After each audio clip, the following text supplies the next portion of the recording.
Our subject is the strategic importance of Islamic eschatology in this modern age. We begin by, of course, defining very briefly eschatology is the study of the end time. We, in the world of religion, hold to the view that history is not eternal. Others may hold that view, but not us. That history had a beginning and history will have an end. And the beginning was determined by He who is the Lord and God of us all. And the end is determined by Him as well. But before the end comes, there are certain momentous events which will occur. There are certain great trials which mankind will have to undergo. And the prophets of Allah, Allah's blessings be upon them all, spoke extensively about that last stage. And that is eschatology. How important it is for us Muslims? Well, we know of that amazing incident in the life of Prophet Muhammad, Allah's blessings be upon him, just before his death, when the angel Gabriel alayhi salam came in the form of a human being before a huge gathering in public. This is the first time in history such a thing ever happened. And he asked the Prophet ﷺ 5 questions, and these questions led to ilmu akhir zaman, or eschatology. Why did Allah send the angel Gabriel alayhi salam in this dramatic, unforgettable way, just before the death of the Prophet ﷺ, to teach us and to speak to us about eschatology? Why else but because this is a subject of paramount importance, abiding importance, and at this time of critical importance. We cannot understand history since the time of the Prophet ﷺ. Most of history cannot be properly read and understood without eschatology. We cannot penetrate the reality of the world today, the mysterious reality of the world today, without eschatology. And we cannot anticipate momentous events which lie ahead of us, some of which just around the corner, without eschatology. There are those critics of ours who say only Allah knows the future. We also say the same. But if Allah chooses to communicate, and communicate sometimes by signs which have to be interpreted, and they cannot interpret, and they object to our interpreting them, well, we say to them, brothers, we don't have time to waste with you. We are moving on. How important it is to understand the past? Well, can you explain the emergence of Britain, Pax Britannica, out of literally nowhere, as a ruling state in the world? Can you explain, other than with Islamic eschatology, that this is Dajjal in stage 1 of his mission to eventually rule the world from Jerusalem? And can you explain the mysterious passage from Pax Britannica to Pax Americana, and the decline of the universal currency, the sterling pound, and its replacement with the US dollar dramatically?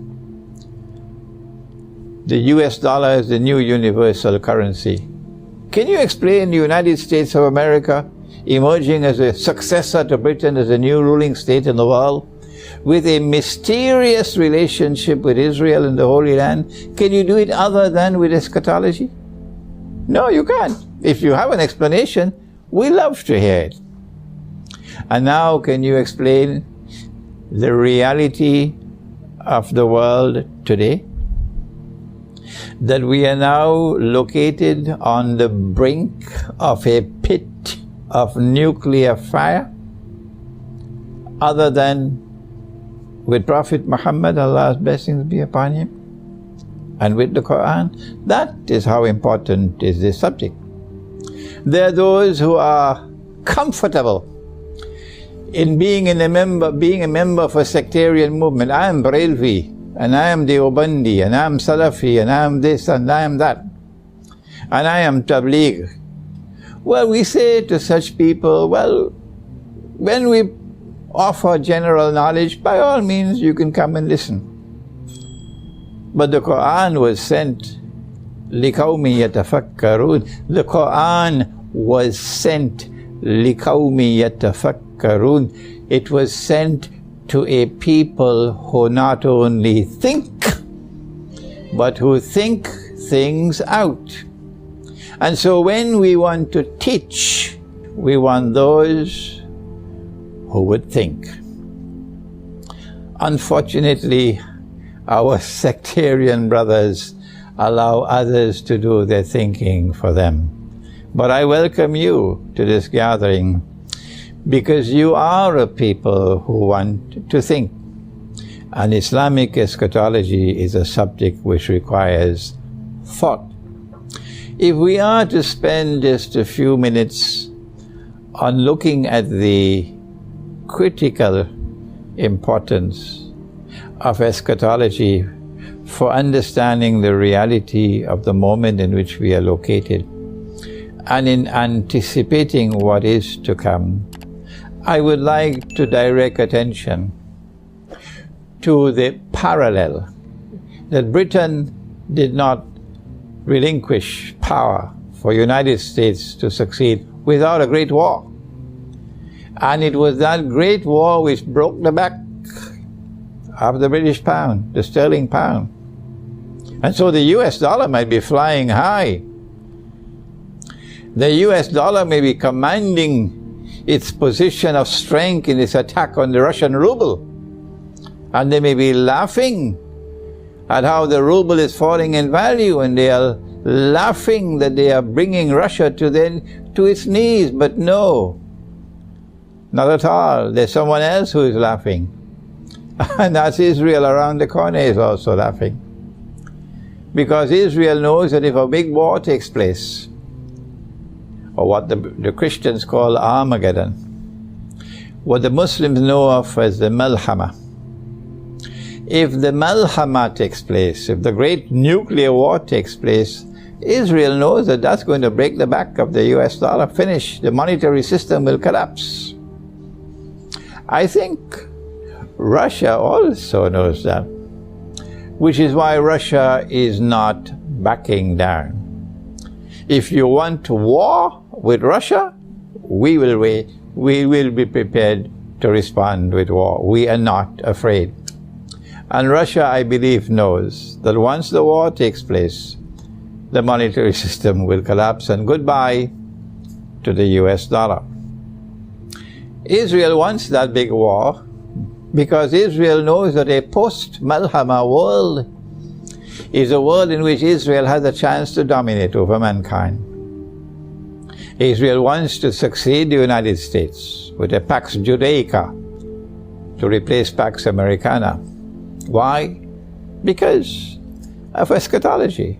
Because the false Messiah, Dajjal, wants to rule the world from Jerusalem. He can't do that unless he creates and produces an Israel which becomes a ruling state in the world. And when Israel becomes a ruling state, Dajjal then appears in human form and from Jerusalem declares that he is the Messiah. And when he does that, he says, mission accomplished. I've done my job. I've given them 6 for a 9. I've deceived them. And then, of course, Nabi Isa alayhi salam will return according to the divine plan, and Imam al-Mahdi will then emerge, not before, only then. Only then. And that will be the end of Dajjal, and that's goodbye to the imposter state of Israel. What is going to replace Israel in the Holy Land? Well, study eschatology. Study eschatology and you will know what will replace Israel in the Holy Land. I want to leave you now. All that I have done is to whet your appetite for knowledge. How long is it before the big war takes place? I can hazard a guess. And of course, I can be wrong. But there's no harm in guessing. I was thinking that perhaps maybe another 5 to 10 years. I say that because I don't want anyone to believe it's going to be 500 years from now.